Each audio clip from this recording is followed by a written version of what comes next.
我明明只要每天吃饱就能长生，可怎么就生在了这个辟谷才能修仙的世界？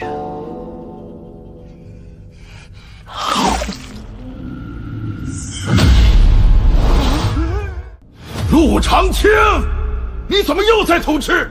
你可是千年难遇的天灵根呐，为什么不能争点气？为师说过多少遍了，五谷乃是天地浊气所化，你一天不递补，就一天无法吸纳灵气。师尊，我……闭嘴！我不想听你狡辩。你们也都听好了，像他这般贪吃，一辈子都脱不了凡体，100年之后只能化为黄土。想修仙道，想求长生，只有像为师这样西风引路，方能。师尊，这是弟子最后一次回来看您了。您常说修行之道以辟谷为先，可师弟师妹比您还走得早，到头来还得我来给您扫墓。师尊，这我要走了，我要去远处看看。既然这世上没有吃饭也能练的功法，那我就自己去创。你要是现在还活着，肯定要笑我不知天高地厚，但100年也好，1000年也罢，我一天不老，我就一天不会放弃。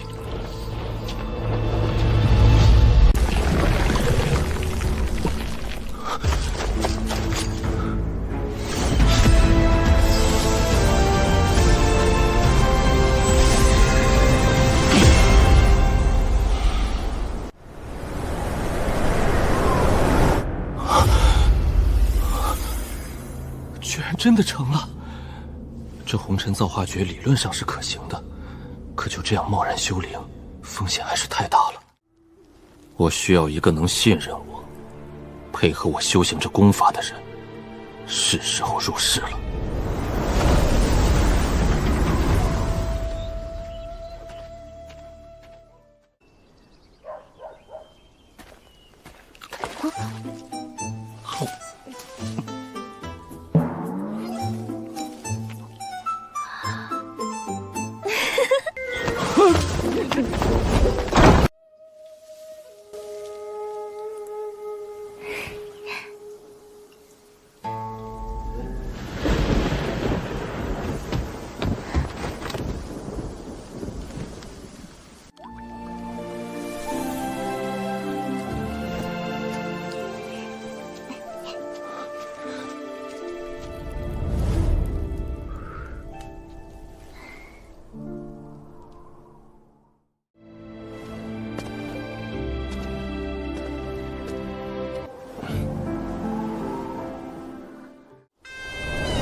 夫妻对拜。苟活数万年，我以为我已经习惯了孤独，明知凡俗的一切都是短暂的，可家的感觉还是让我就此沉陷了下去。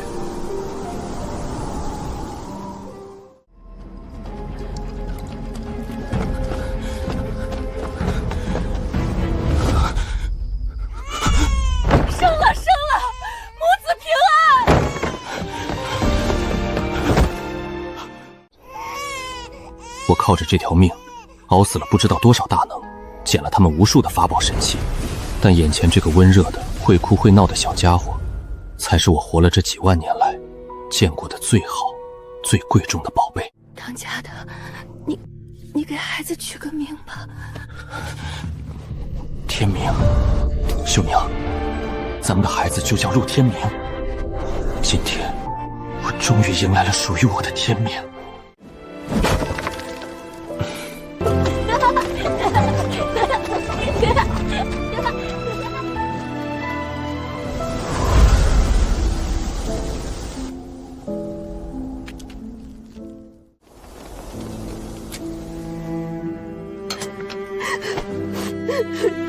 爹，李爷爷被装进那个黑木头匣子里，埋在土底下了。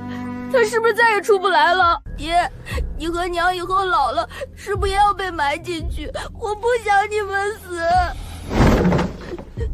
天明，换件衣服，爹带你去镇上逛逛。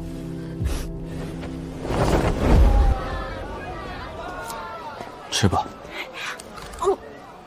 天明，慢慢吃。这可能是你未来很多年里吃的最后一口好东西了。爹，家里没米了吗？不是。你昨晚问我和你娘会不会死？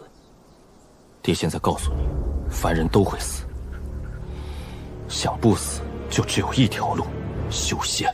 爹手里有一门功法，但这门功法极难。你想入门，还得先辟谷。在这个过程里面，你会看着别人吃肉喝汤，你会饿得睡不着觉，甚至饿得满地打滚。即使这样，你还要练吗？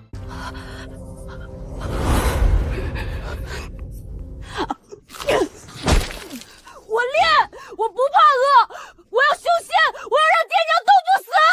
好，不愧是我陆长青的儿子。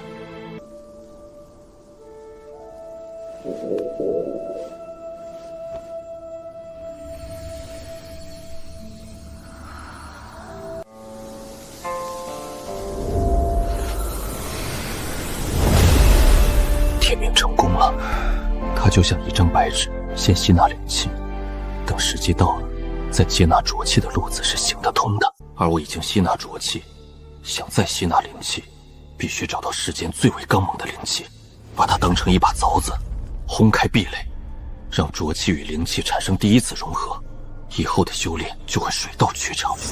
我找了几万年，也只在当初推演功法的那座极北雪山之巅，见过那么一道亘古长存的极道罡气。看来我必须回雪山一趟了。秀娘，非去不可吗？天明现在神神叨叨的不吃饭，你又要出远门，这家里连个陪我说话的人都没了。我去拿一样极其重要的东西，等我回来，到时候我们一家人就能生生世世在一起。我答应你，最多10年，我一定回来。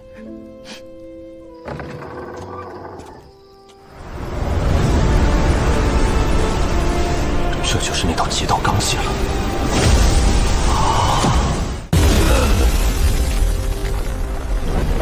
风雪呼啸，岁月无声，陷入了宛如冬眠的状态。5年、10年，漫长的时光对他而言，就像过了一天。成了，这就是炼气阶的感觉。秀娘，天明，我成功了。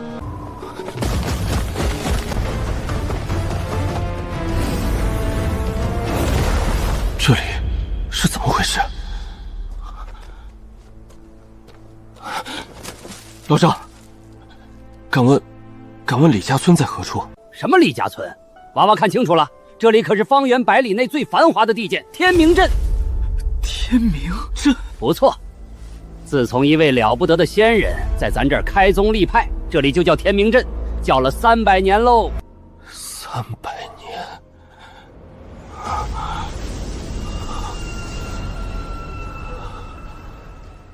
时间，我怎么就没有想到？对我来说，最没用的东西，正是最容易被忽略的。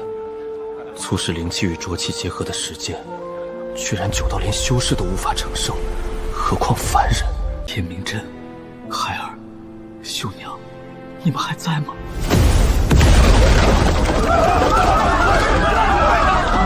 闪开！都给我闪开！魔门妖孽潜伏进我天明镇作乱，今日你插翅难逃。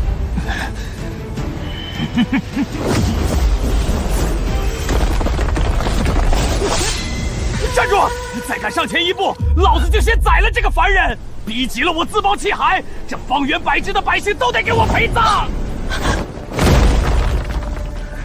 卑鄙！炼气后期居然还对凡人出手！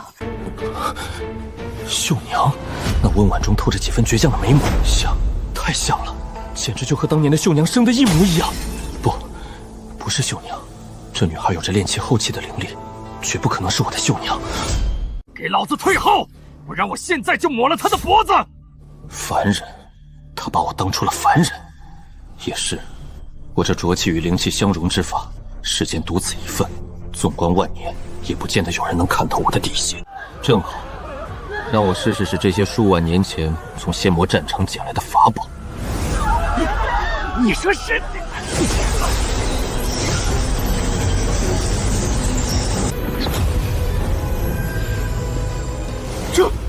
这是什么东西？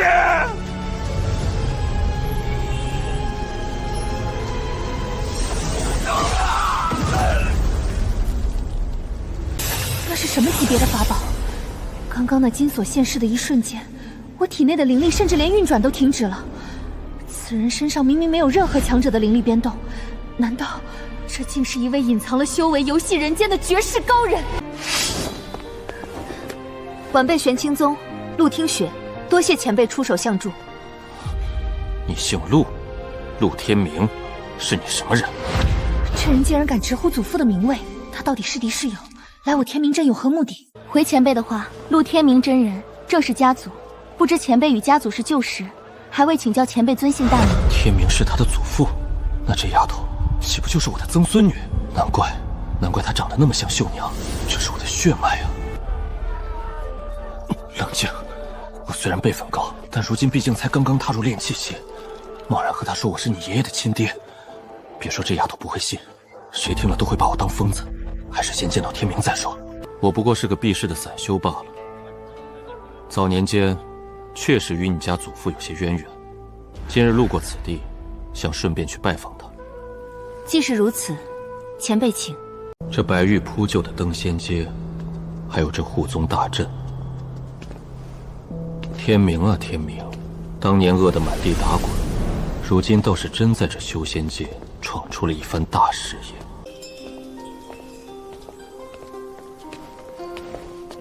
前辈，家族近期正在后山清修，不方便见客，还请前辈在这暂住几日。玄清宗会以客卿身份供奉前辈。不见客，不得见。小妮子还是防着我呢。无妨，清修要紧。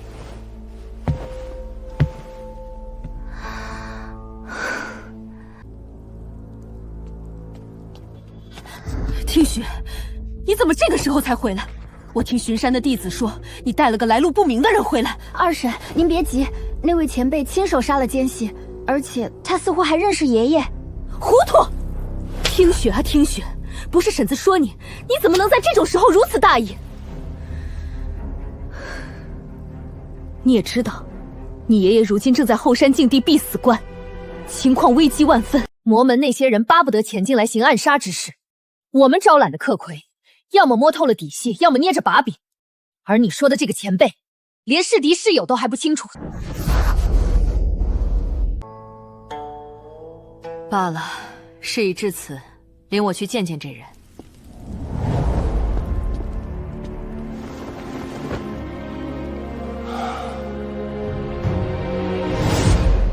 三个筑基初期的修士，看这做派，应该就是这玄清宗招揽来的散修客卿了。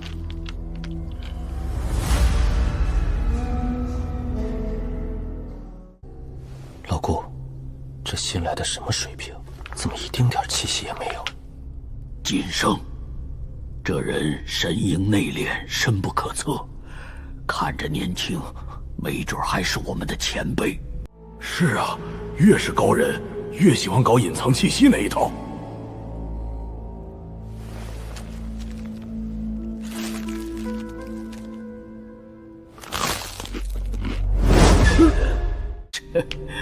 还以为是哪路神仙，老夫真是看走了眼，竟真是个尚未辟谷的凡人呐！你也是这玄清宗请来的客卿？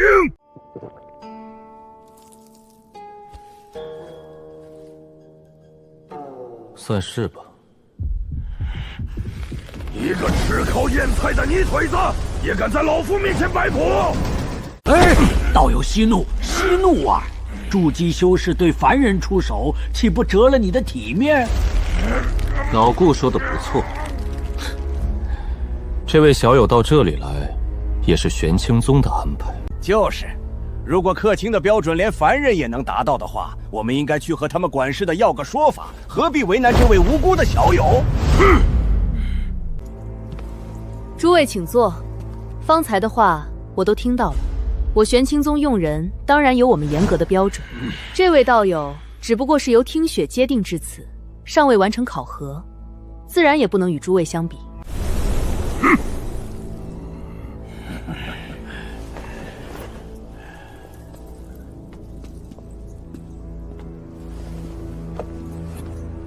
这位道友，你来的实在不巧。近期我玄清宗的客卿名额已满，听雪这孩子做事不细致，贸然将您请来，让您白跑了一趟。这里有500块下品灵石，全当是我玄清宗的赔礼，还请道友收下，自行离去吧。灵石就算了，走也可以，但走之前，让我见天明真人一面。天明真人如今正在后山静修，不见外客。既然如此，那我便在这儿等他几日。若是非要当上什么客卿才能留下的话，就得让这几位给我腾个位子了。就凭你，也敢跟我们抢位子？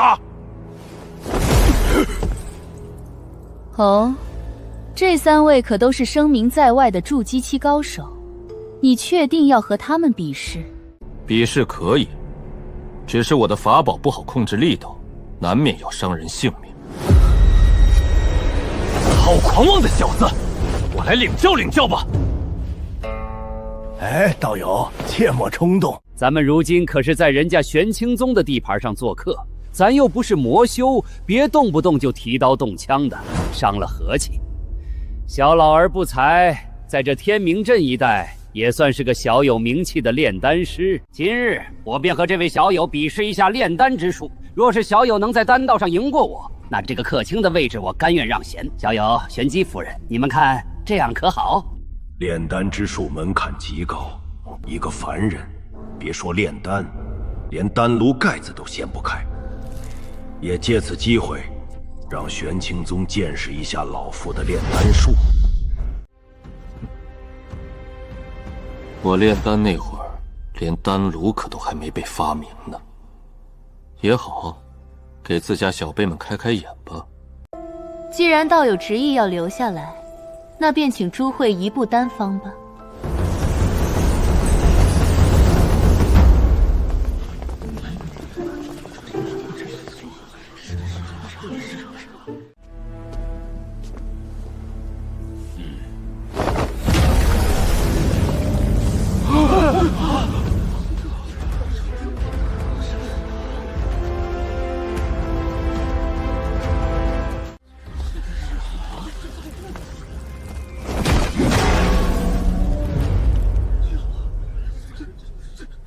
这是在干啥？这反铁破锅要是能炼出丹来，我直接吃好吧？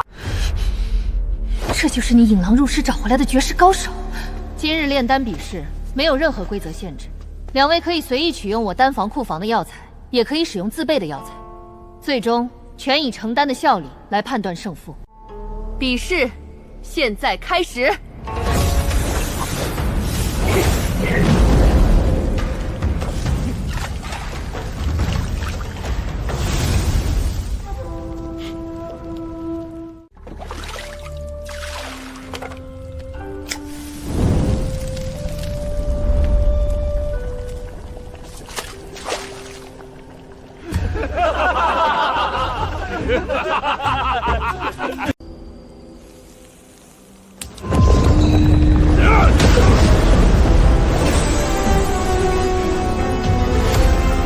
丹成了，好浓郁的香气，不愧是顾客卿，看这丹晕，绝对是上品丹药啊！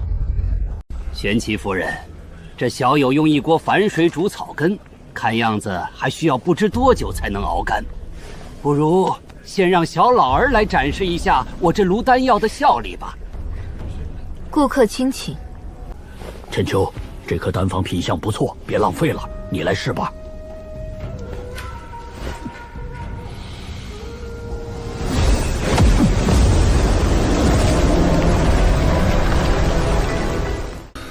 这颗木灵丹服下可以无消耗施展一次筑基期木系法术，效果拔穷，堪称佳品。时辰刚刚好。各位，不好意思，打扰一下。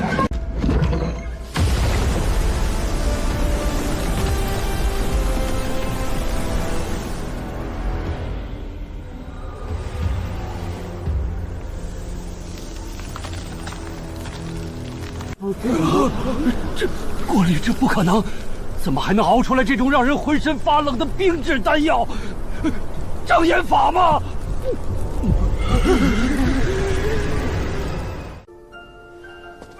我这颗丹药品相一般，不过倒也别浪费了。听雪，你来试试。不可。二婶，让我试吧。不知为何，这位前辈总给我一种极其亲近熟悉的感觉。我的直觉告诉我，他绝对不会害我。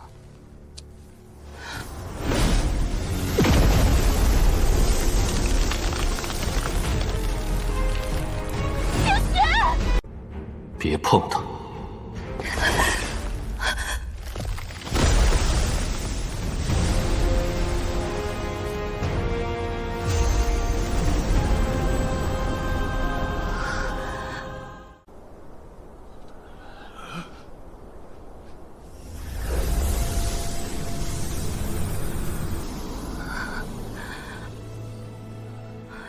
这是煮鸡蛋。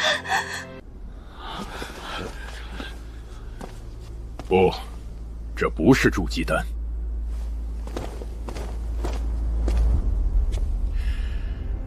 再多的筑基丹，也绝对达不到这种效果。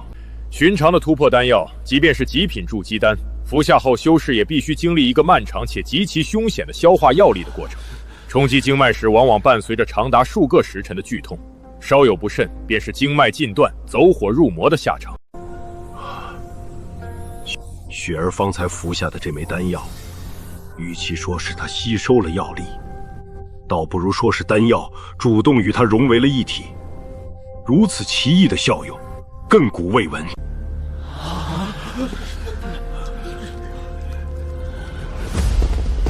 晚辈陆振海拜见前辈。先前卓经不知前辈高人风范，多有怠慢与不敬之处，晚辈在此替他向您赔罪了。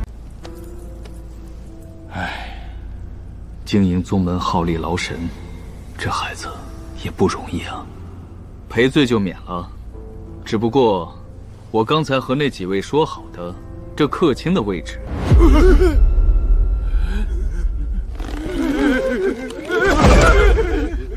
前辈若肯留下，从今日起，您便是丹方的长老，供奉与我相同。既然长老之位都给了，那我若是说，我想现在就见一下天明真人呢？前辈，关于见我父亲这件事，确实干系重大，还需要晚辈去后山亲自和父亲商量一下。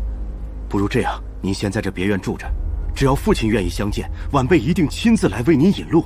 您看如何？如果说之前李玄机不让我见天明，是因为怀疑我是个凡人或者是魔修，那现在我已经展现出了足够的价值。对于任何一个急需振兴的宗门来说，宗主也得爬出来亲自迎接。那八成是因为天明遇到了严重的问题，严重到绝对不能让任何人看到他现在的状况。明面上急不得，看来还是得暗地使些手段了。既然大长老都这么说了，客随主便，那我便在这丹房暂且住下吧。多谢前辈体谅。听雪丫头，前辈，您叫我。你虽然铸就了道基，但用了我的丹药还有几处需要注意的地方。晚些时候你来找我一趟，我仔细讲与你听。多谢前辈指点，晚辈一定准时赴会。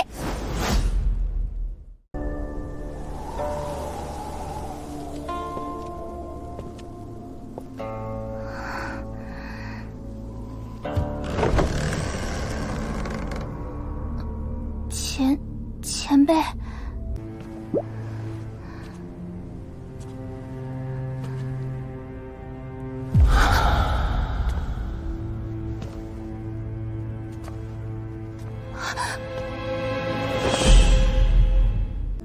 听雪，我知道接下来的话对你来说很难相信，但你要是想帮你爷爷，接下来就需要信任我。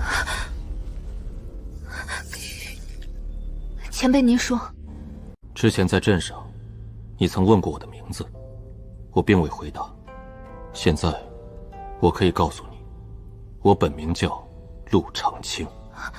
陆长青，这位前辈居然真的与玄清宗、与陆家有着某种渊源。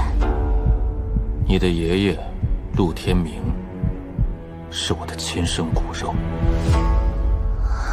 我的本事，你今日已经亲眼见识过了。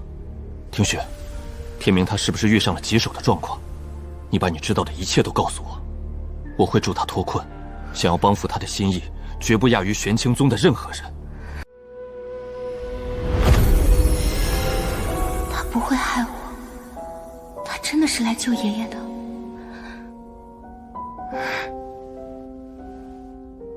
爷爷他其实……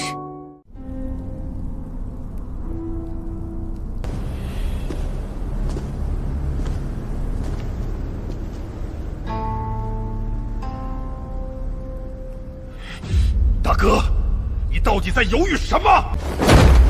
那位前辈的手段，我今日是亲眼所见。不过是一口反铁黑锅，几把干柴反火，竟然能炼制出无视瓶颈，瞬间让雪儿铸就完美道基的神丹。此等神乎其技的炼丹造诣，别说是我玄清宗，就算放眼整个云州修仙界，也绝对找不出第二个。他对雪儿出手如此阔绰，这说明他对我们玄清宗并没有恶意，甚至可能是父亲早年结识的某位隐世大能。只要大哥你同意，让他去后山禁地见父亲一面，以那位前辈的手段，说不定还能助父亲一举突破金丹中期。到那时，外围那些虎视眈眈的魔道宵小，谁还敢动我玄清宗半根指头？大哥，你说话呀！人家现在就在丹坊住着，这种高人的脾气可不好揣测。若是咱们一拖再拖，惹恼了他拂袖而去，咱们玄清宗就真的只能坐以待毙了。镇海啊，你以为是我不想让那位高人去见父亲吗？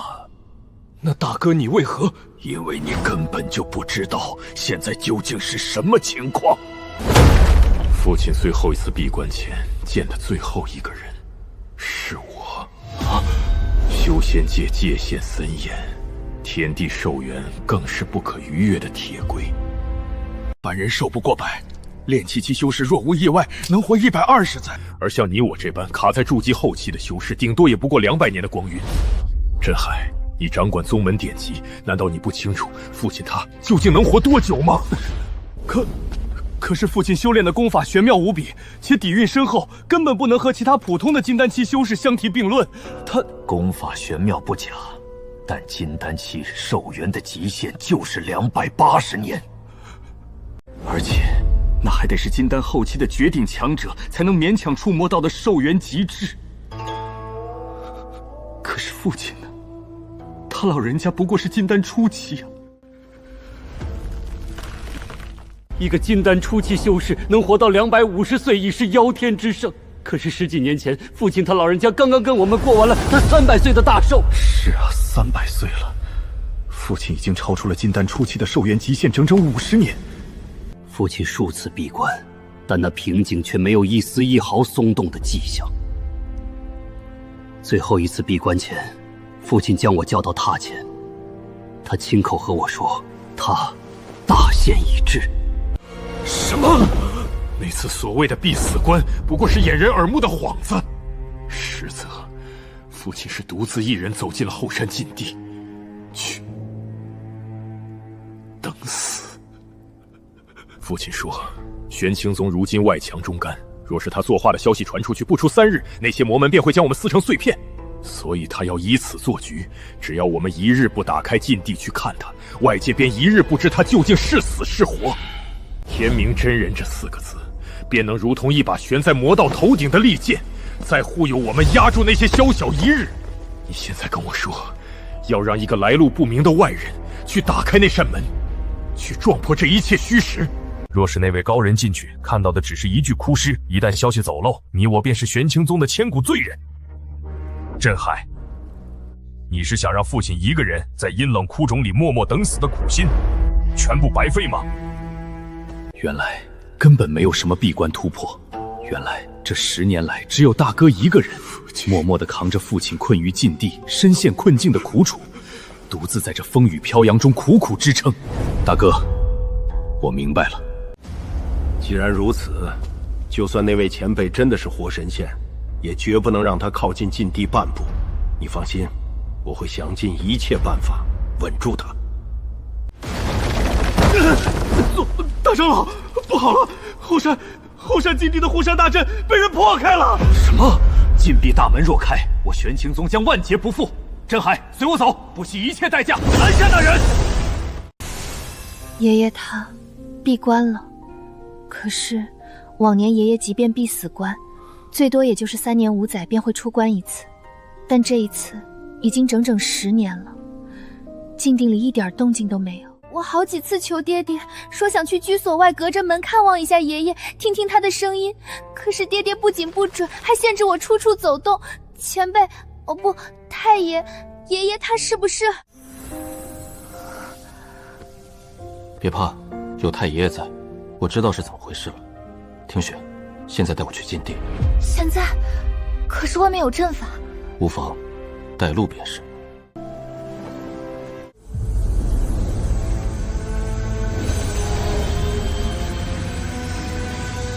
太爷，这就是禁地的4项锁天阵了。这阵法是爷爷当年亲自布下的，爹爹说过，此阵与地脉相连，生生不息。除了持有宗主令牌的人，哪怕是外面的金丹期大修士来了，强行攻打也绝对破不开。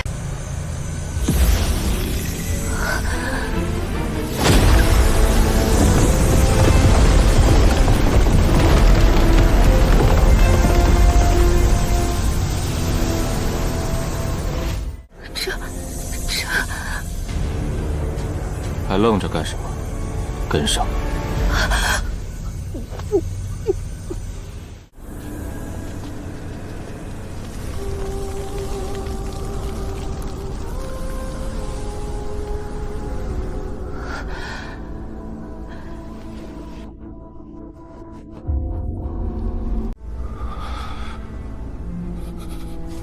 天明，爹来看你。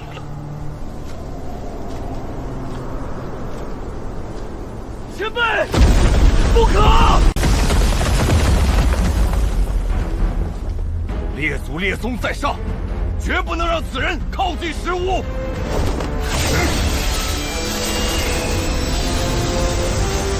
动手！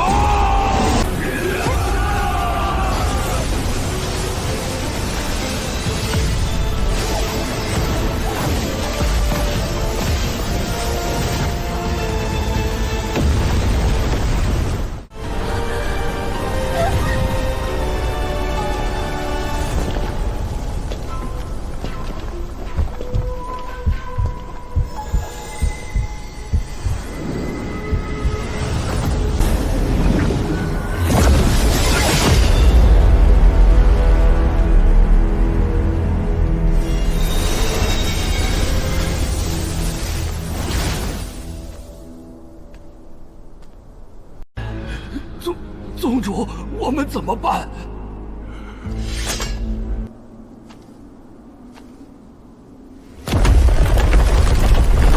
术法没用，灵气没用，那就近身阻拦。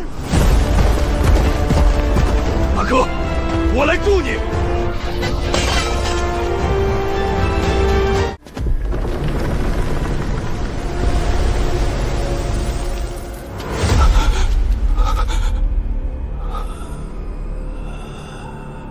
天明，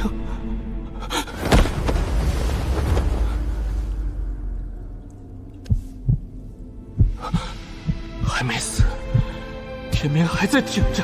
儿子，爹在呢，你死不了。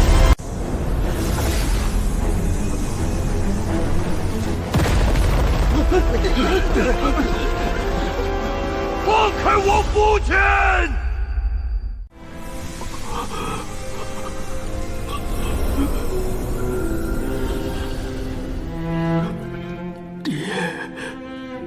你回来了，大哥，父亲喊的什么？好像是二叔，你们别打了！我刚才就想跟你们说了，这位陆长青前辈，他就是爷爷的父亲啊！爹！镇月、镇海，你们都先出去，关上门，没有我的允许，任何人不准靠近石屋半步。天明，是爹的错，爹不该把你们娘俩扔下，爹回来的太晚了。天明，看着爹。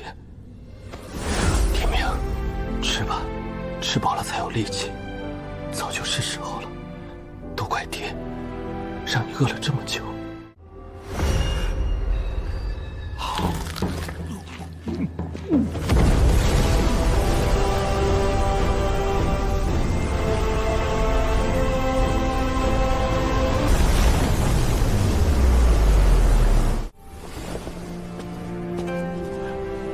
爹，我行了，不急。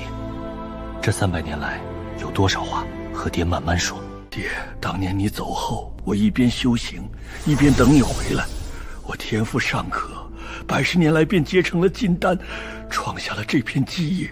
可是娘她等不及了。哪怕我当时可以用驻颜丹让她外貌不再衰老，可娘没有灵根，凡人的寿数终究无法改变。30年、50年，我不得已用秘法冰棺封住了她的身体。凡人修不出元神，我也不知道我这样是不是有用。我一直在想办法，可后来我也等不起了。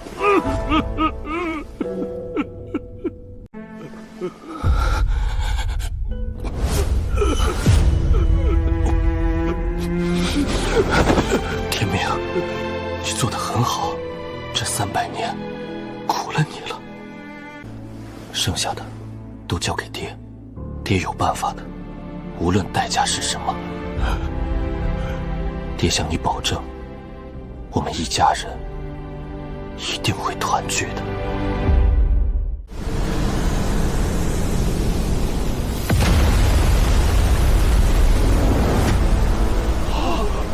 那是金丹中期的威压。宗主，太上长老他这是破茧重生了。所有人都先回去，明日辰时议事堂，所有姓陆的全都给我滚过来。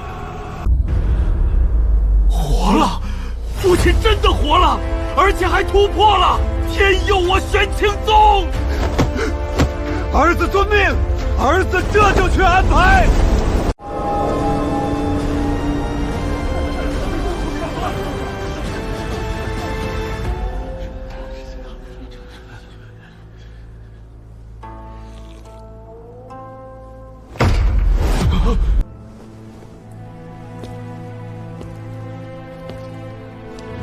丢不丢人啊？丢不丢人？一宗之主，术法打不过就去肉搏，还带着全宗的人一起肉搏。父亲教训的是，父亲教训的是。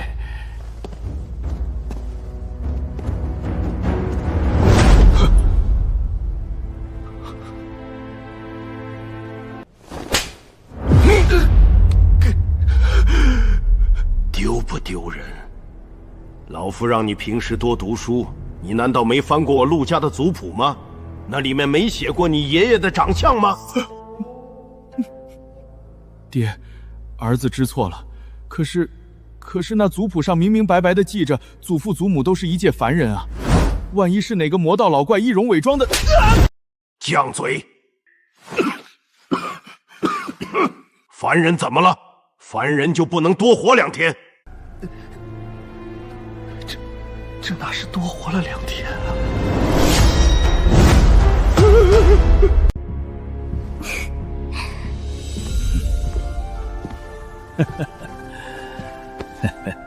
还是我们家小雪儿聪明，比你爹、比你二叔强出了100倍不止。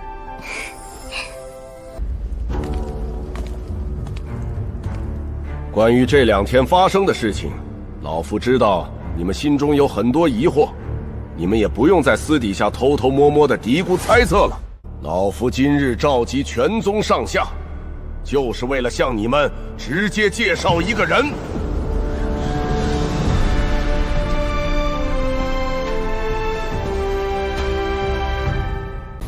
你们都给老夫听清楚了！站在你们面前的这位，便是我陆天明的亲生父亲陆长青。他不仅是我陆家血脉的源头，更是我玄清宗修行大道的始祖。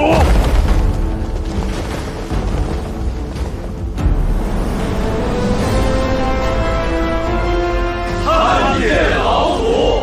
参见老祖！这一刻，那个孤独了上万年、游走在岁月长河边缘的活化石，终于在这红尘俗世中，重新找到了属于自己的根，也真真正正的成为了这硕大宗门不可撼动的信仰与神明。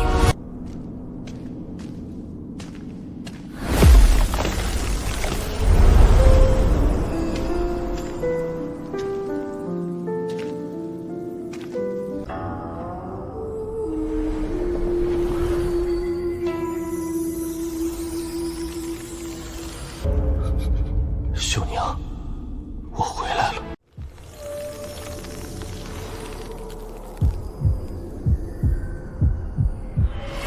要想真正意义上的复活一个凡人，严格来说，这世间只有一种办法。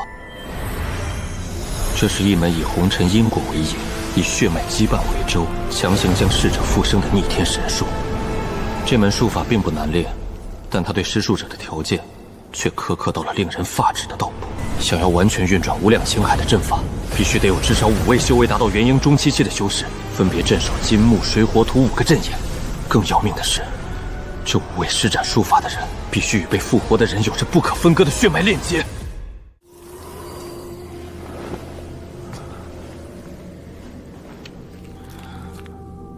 修为不是问题，但是血脉相连之人，天明算一个，震月算一个，禅海算一个，听雪算一个，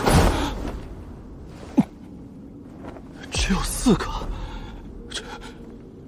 这还差1个呀！天明当年是金丹期，能生下震月和震海2兄弟，算是努力开枝散叶了。震月这小子虽然道侣不知道跑哪儿去了，但毕竟他至少生了听雪，勉强及格。陆振海啊，陆振海，你这到底是怎么回事嘛？难道是这小子修炼了什么童子功，还是说天天光顾着打理宗门事务，把正事给忘了？又或者是身体有什么难言之隐？找一个人，这阵法就彻底成了一个死局。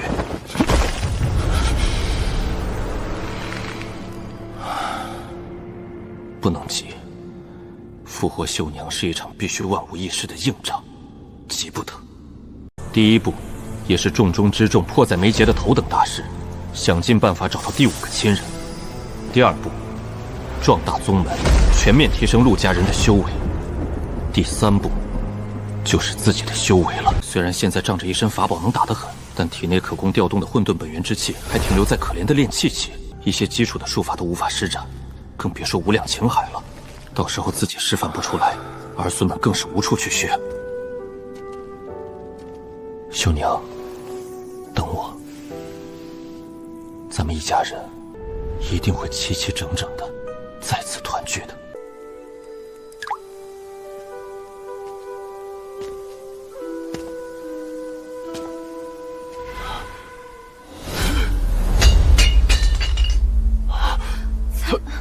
参见老祖。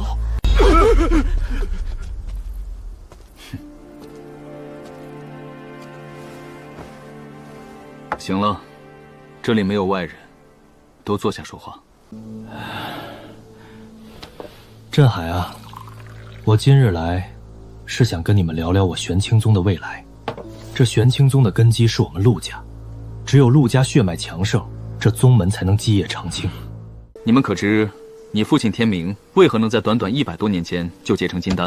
啊，父亲说过，当年是您亲自为他启蒙教导，又传了他一门无上功法，应当是这功法夺天地造化，父亲才能突飞猛进。禀老祖，依孙媳之见，功法固然重要，但更离不开公公他老人家自身的天赋异禀，以及那100年如一日绝不懈怠的苦修之功。只说对了一半。天明那孩子之所以能忍受那般枯燥的修行，让金丹早成，其实有一个更重要的原因，那便是家人。他幼时修行是为了向我这个当爹的证明自己，后来他拼命修炼是为了他那没有灵根的母亲，再后来他创下这片基业，便是为了守护整个陆家。所以，你们和镇月，就是他不得不变强的理由。老祖教诲，孙儿明白。父亲他老人家真的太辛苦了，今后的陆家得靠我们来守护。我和玄霄今后一定努力修炼，绝不让老祖失望。我的意思是，既然家人是变强的理由，那你们两个现在是不是也该赶紧回屋去生个理由出来？生个理由出来了。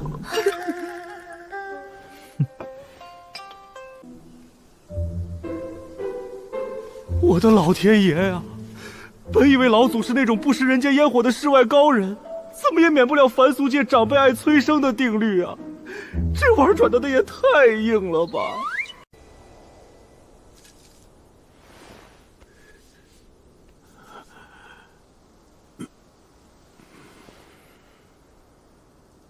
难道真让自己猜中了？这小子身体有问题。振海啊，若是有什么难言之隐，你大可以敞开心扉跟爷爷讲，不要讳疾寓医。不怕，这天底下就没有爷爷我治不好的病。不，老祖，孙儿身体好得很，绝对没病。老祖，不是孙儿不愿，实在是这些年分身乏术啊。我身为大长老，主要负责青竹峰的藏经阁，收集整理功法、丹方、阵法、图纸这些事务。但其实咱们玄清宗的底蕴都快揭不开锅了。父亲当年得您传授的那门功法玄妙得很，他也把握不准，便没有往下传。这么多年来，我们这些嫡系和宗门弟子们修炼的，大多是一些东拼西凑的散修杂术。那些杂术不光上不得台面，其中还常有错漏，弟子们稍有不慎就会走火入魔。孙儿便只能和几位内门长老没日没夜的凭感觉去推演、去修补。每逢外界传出一些上古遗迹前人洞府的消息，孙儿必须得亲自带队前往查探，在光剑营里拼杀，就为了看能否为宗门捞回来几本像样的秘籍。脑子里全是残阵断片，就算有孩子，也怕养不好。禀老祖，镇海他说的句句属实，绝无半点夸大。不仅是他，孙琦这边也顾及不暇。孙琦负责宗门和天明镇的防务，自从公公闭关以来，周遭的那些牛鬼蛇神便按耐不住了。特别是东边百里外的魔门三叶门，这些年屡屡派出门中魔修侵扰我玄清宗的边界，天明镇的百姓不堪其害。在如此危急的关头，我若是怀了身孕，嗨，也是我这个当长辈的没考虑到，把两个孩子给为难成这样了。放心，从现在开始，你们俩什么凡人的宗门事务都不用管了。接下来的日子，你们就全心全意的为我陆家开枝散叶。藏经阁那边有多少空位，我来填满。还有那什么三叶门，也该给他灭了。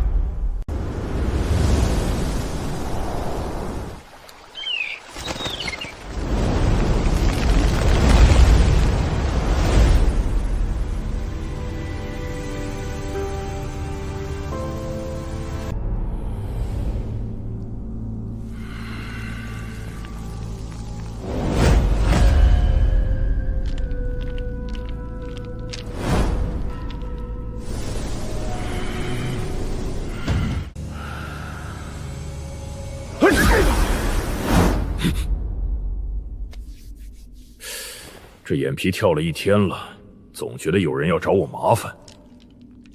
嗨，能有啥事儿？这破地方除了大哥，还能有别的金丹修士？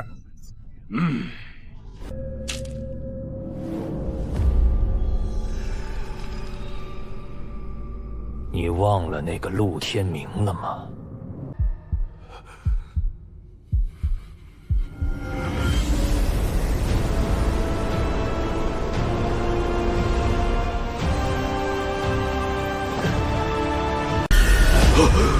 金丹初期不使用任何术法，单凭灵力的总量，我就奈何不了他。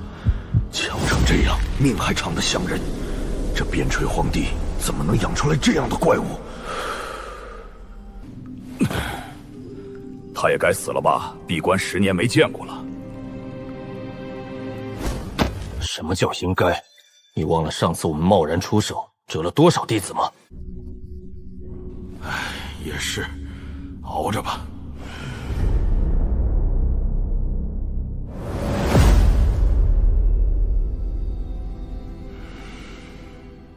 也不用太悲观，我几年前给上宗的报告，近来收到了回信，不日便会有高手助阵，帮我们彻底拿下这片区域。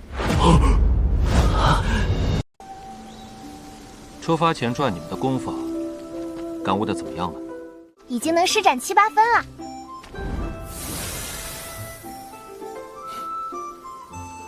你呢？回老祖，好像大概也许掌握了吧。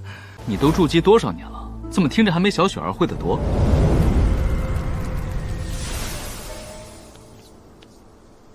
老祖传的功法和法术都只有寥寥几百字，句句清楚明白，但就是太明白了，孙儿怕没有领会到其中的真意。震岳，你也是一宗之主了，莫要妄自菲薄，大道至简，细细琢磨，反倒落了下乘。是啊，有老祖这尊活化石在前面顶着，那是直指本源的仙法，无需故弄玄虚，照着练便是了。老祖的事。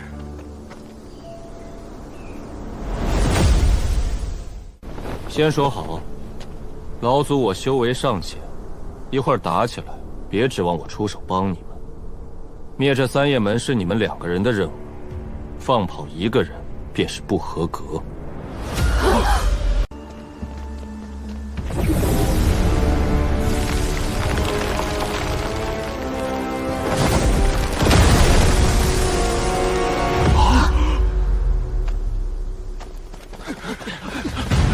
你们是谁？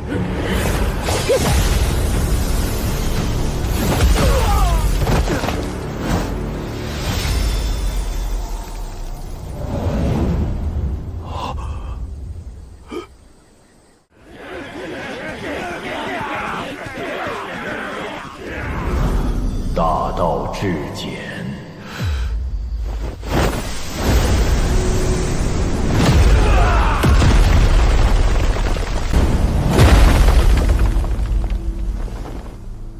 我当是谁？原来是玄清宗的道友。陆振岳，你老子都不敢来我们千叶雨林，好大的胆子！哼哼，收拾你们，还用不着父亲出手。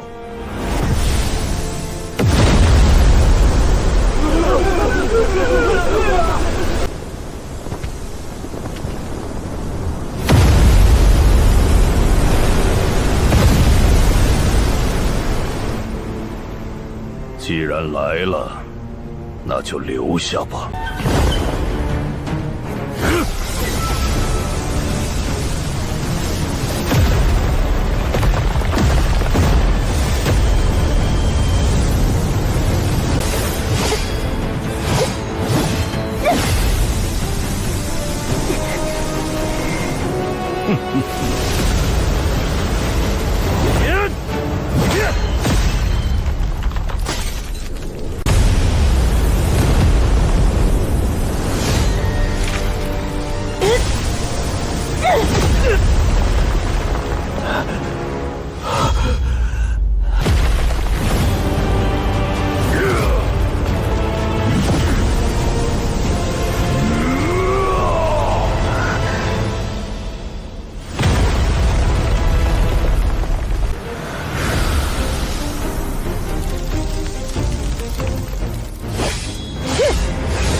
用这个，这把剑结实。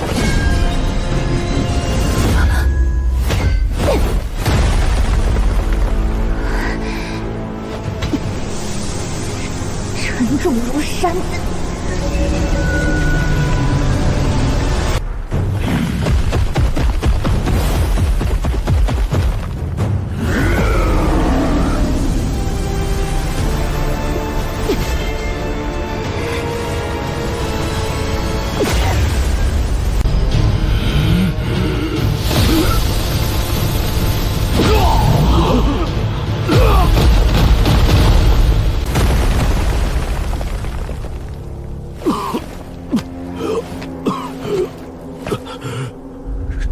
什么来头？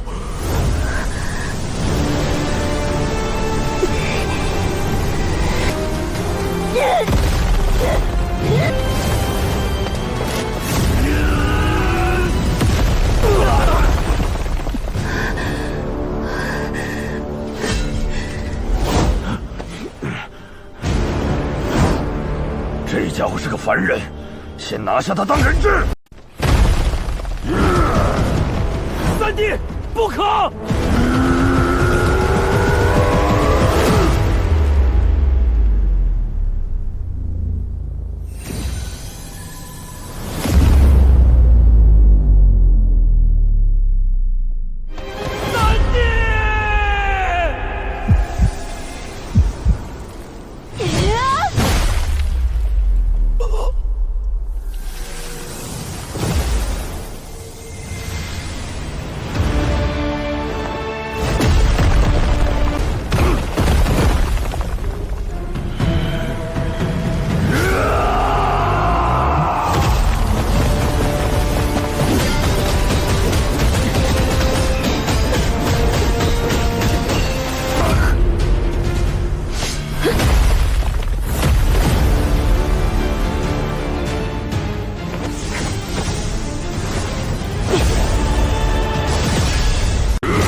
下一个谁来？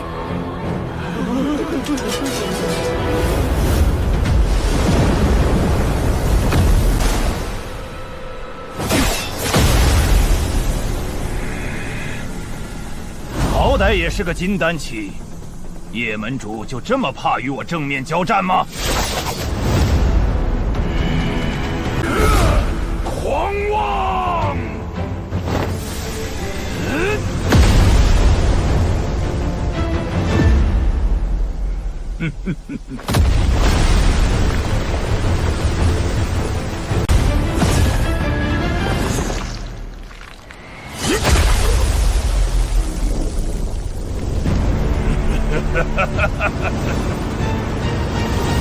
爹，就等你了。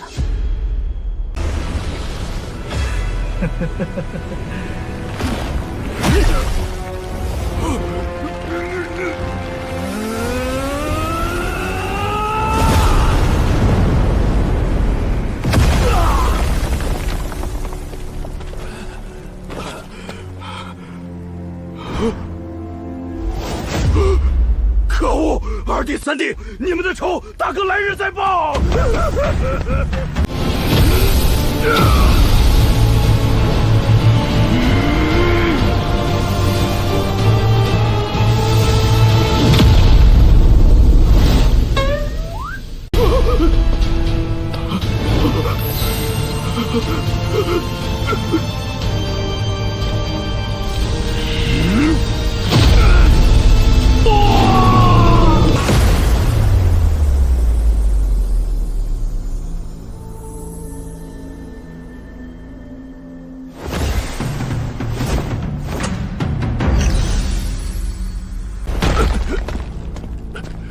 禀老祖，三叶门已尽数诛灭。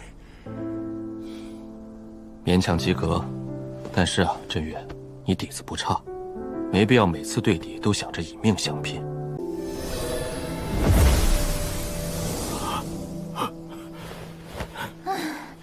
小雪儿，捡捡战利品，我们该回宗了。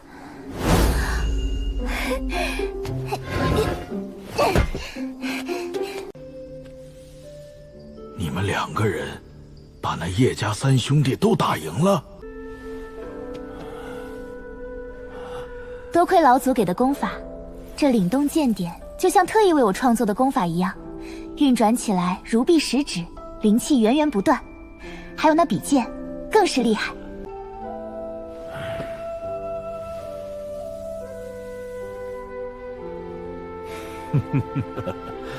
你太爷的东西可不是厉害2个字就能说明白的。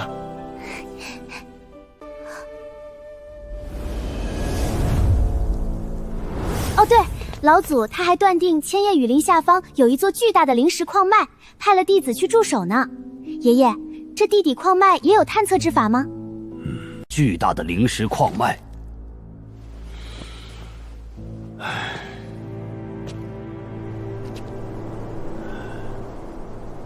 你太爷高深莫测，谁也猜不透他用的是什么办法。可就算他说这矿脉是他亲眼看着沉入地下的，我都会毫不犹豫地相信。太爷他究竟是什么人物啊？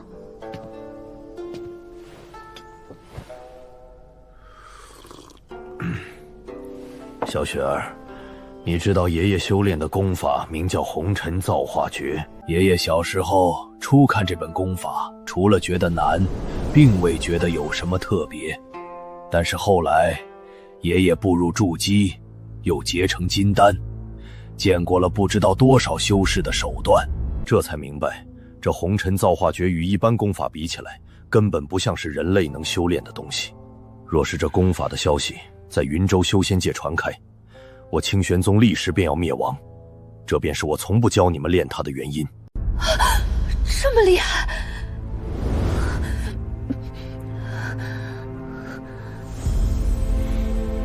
对呀，这么厉害的功法，就是你太爷自己写出来的。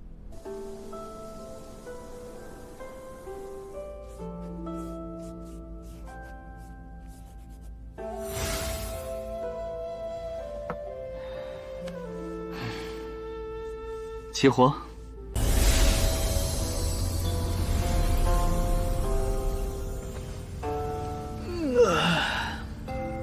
这些够了吗？够，太够了！那你还不赶紧回房干正事去？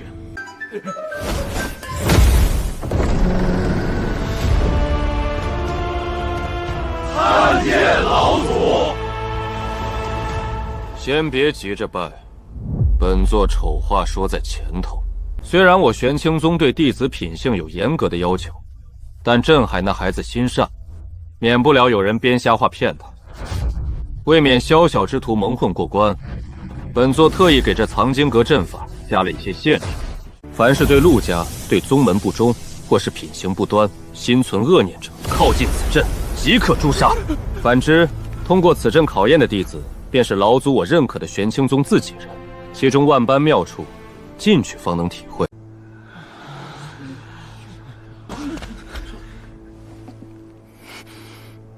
老祖，我想试试。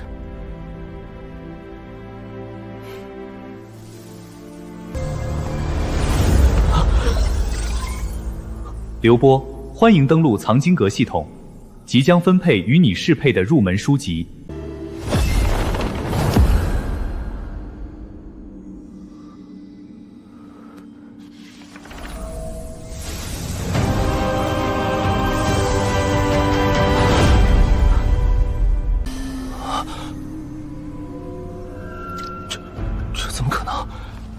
四系伪灵根啊，灵气属性互相冲突，修炼任何功法都难如登天。但这开山拳居然需要同时用金、火、木、土4种属性的灵力。入门秘籍已使用，需完成3项定制宗门任务，方可解锁下一阶段的书籍。是否选择立刻领取任务？宗门对我恩同再造，别说3个任务，就是上刀山下火海，我刘波也照做不如。赶出王腾。我原本冒险进藏经阁，只是为了能学个一招半式，以后不再被那个家伙随意殴打罢了。可这宗门任务，居然是让我去反抗他，老祖他简直神了！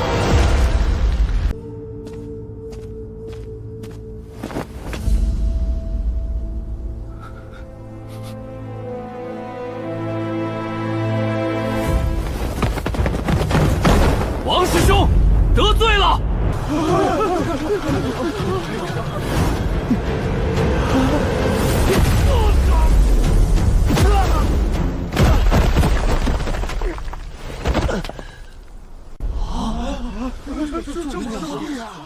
刘宝怎么突然这么厉害了？虽说都是炼气初期，但伪灵根一拳打倒双灵根啊！那王腾平日就仗势欺人，也是活该。哼！你居然敢当众打人！谁拳头硬，谁就有理，这不是王师兄你和我说的吗？如果觉得不公平，王师兄也可以先去一趟藏经阁，等你出来，我们再较量。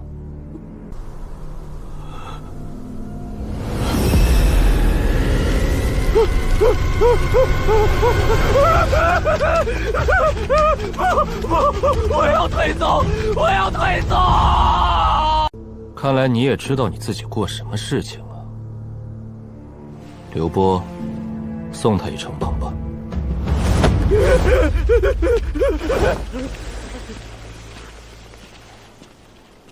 以后要还有像王腾这样的，不管天赋如何，最好立刻从玄清宗消失，不然下场比他要惨得多。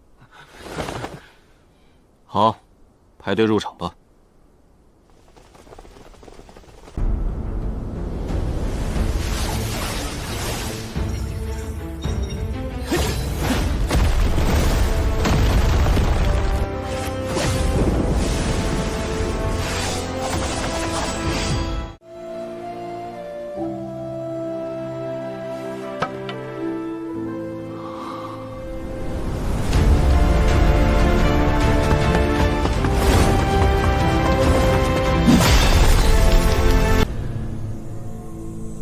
自老祖归来之后，真是什么事情都好起来了。以前宗门发点下品灵石都要精打细算，如今却直接论箱来装。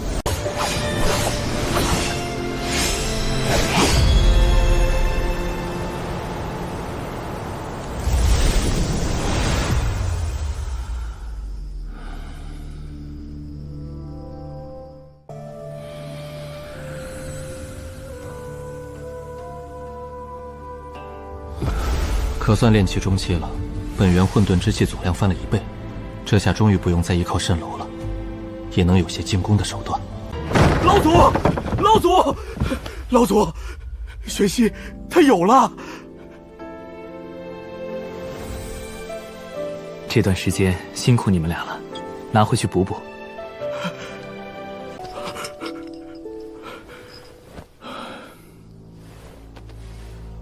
老祖，还有件事，这鳞片是千叶雨林那边的弟子们挖矿挖出来的，父亲他们都没见过，这才来向您请教。这是石经兽的鳞片，古时候有些山野修士会拿它当灵使用。石经兽绝迹上万年了，看来那座灵脉原先有人开采过，下面没准会有遗迹，而且是万年之前的古代宗门遗迹。那孙儿这便吩咐下去，再向下挖掘。不必。如果真是万年前的遗迹，对弟子们来说还太过凶险，还是我亲自去一趟吧。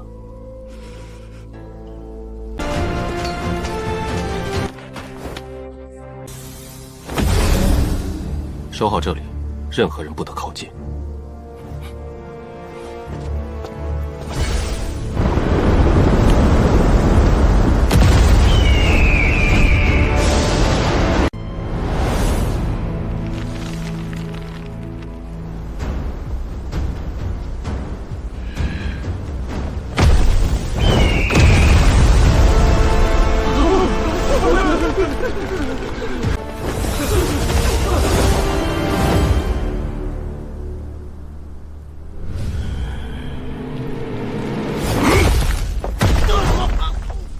灭了这三叶门的可是陆天明。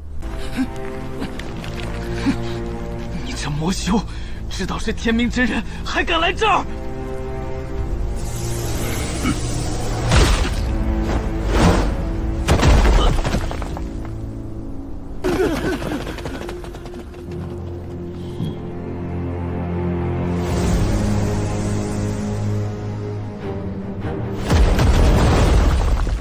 你怎么不跑？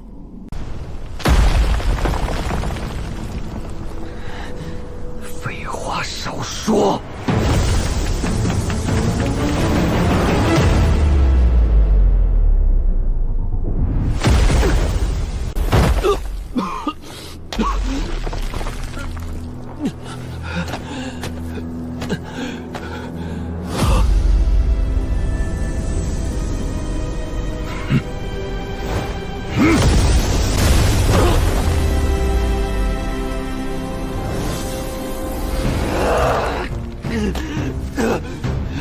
这陆天明果然不同，连门下的小娃娃都这般难缠。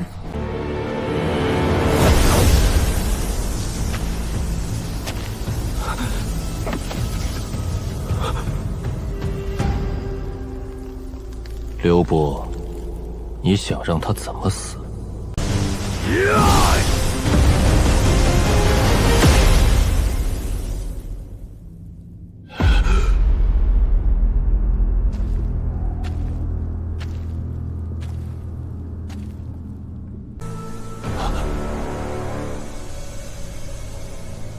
顶多金丹初期，不可能是元婴老怪，定是带了屏蔽法宝装神弄鬼。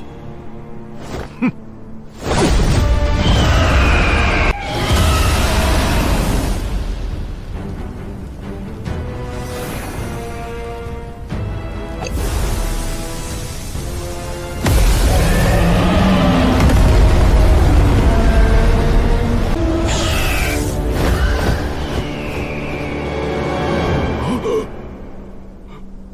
怎么可能？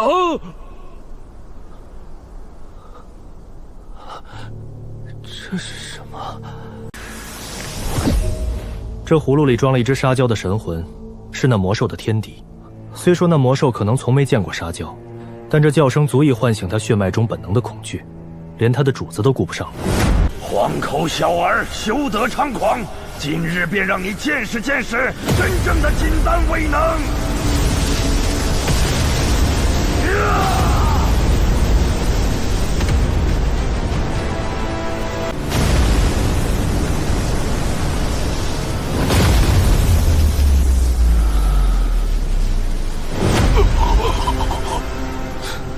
还有这样的用法？你该不会被宗门骗了吧？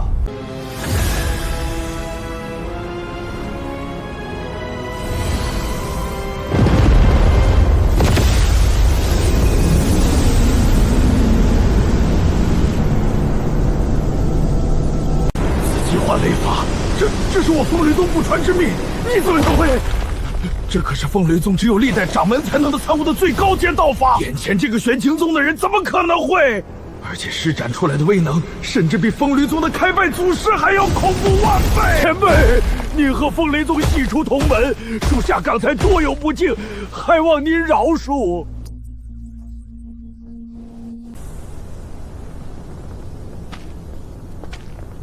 风雷宗是吗？好说，饶你可以，但还要用你给这风雷宗报个信。多谢前辈不杀之恩，多谢前辈，小人一定把话带到，一定带到。